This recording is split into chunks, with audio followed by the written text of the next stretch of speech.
This is my album, The Romantic. I'm so happy that it's finally here. Yeah, Bruno Mars dropped his fourth solo album a week ago Friday. His first solo album in a decade. Yeah, called The Romantic. I hope that I took you on a whole journey when it comes to love, you know, from the stages of love, right? The ups and downs, and that's what I was trying to put together on this album.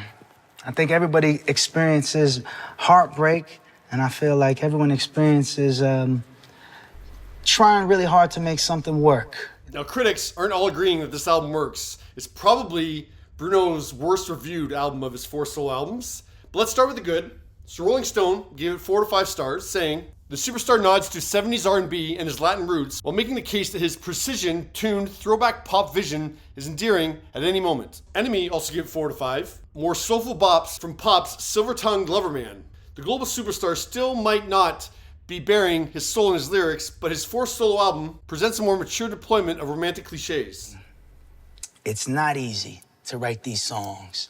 Consequence, give it a C+, which is like a 6.5 out of 10. Bruno Mars wants to make love, but The Romantic just starfishes.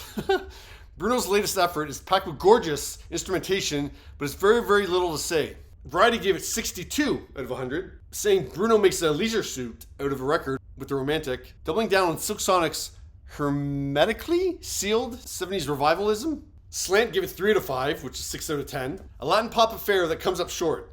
The album is a song cycle about love that practically writes itself. Pitchfork gave it 5.8 out of 10. Oof. The 9 songs are sleek and professional, but are so risk-averse that they mostly just sound like other, more well-known songs. Giving it 2 out of 5 was The Guardian.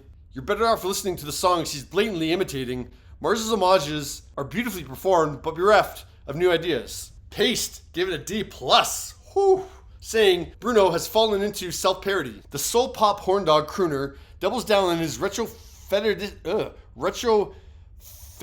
how do you say that word? Fetishistic shtick. Oh my god, shtick? Are you kidding me? Fetishistic shtick.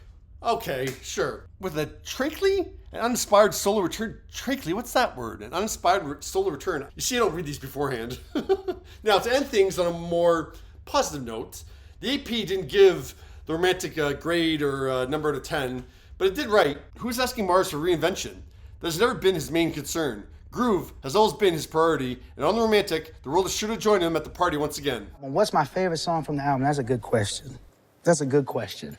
Now, Billboard ranked all 9 tracks on the album, and they have Cha Cha Cha at number 1. Come on and cha cha cha with me. Well, USA Today thought that the standout track, God Was Showing Off, christens Mars as the easy listening king of contemporary music. I can't pick one. All of these songs mean something very different and very special to me. You know, I guess depending on the mood of the day, I probably have one for every single day. On Spotify, the streaming numbers for each track are playing out as they normally do for an album. Less streams as the album goes on, but track 9, Dance With Me, bucks the trend, with it being the 3rd most streamed track outside the 2 singles. So people are digging that track. I love I Just Might.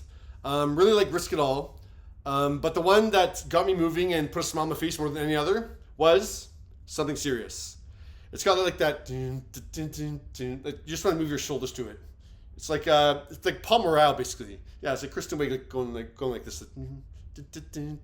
Yeah, great song. And for those that are single, you're probably looking for something serious. So here's a song that you're supposed to get out on the dance floor. I want you to recite these lines to the person you dance with and let them know that you're looking for something serious.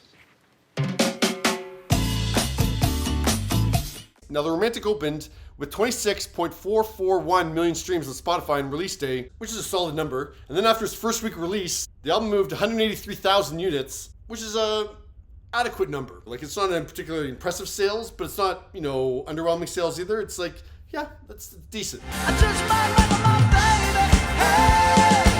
Bruno really didn't do a ton of promotion for this album, other than his Grammy performance of I Just Might, which was almost a month before the album came out. But yeah, other than that, he really hasn't done very much.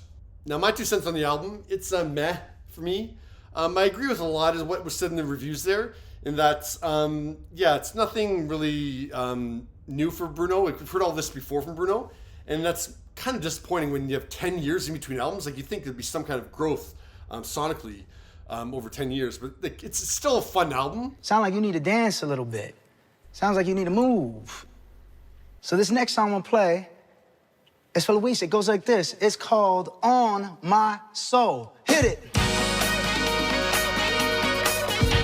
The up-tempo tracks really work on this album. I didn't think the ballads worked very well at all. Risk It All does, but I thought Why You Want to Fight and Nothing Left really didn't gel for me. This song is a heavier song than some of the other records on this album, but I hope it resonates with you, and I hope it leaves you a little hope.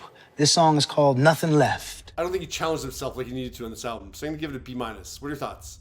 I just want y'all to know that I love y'all so much. Thank y'all for giving me the time and this opportunity to still continue to do music.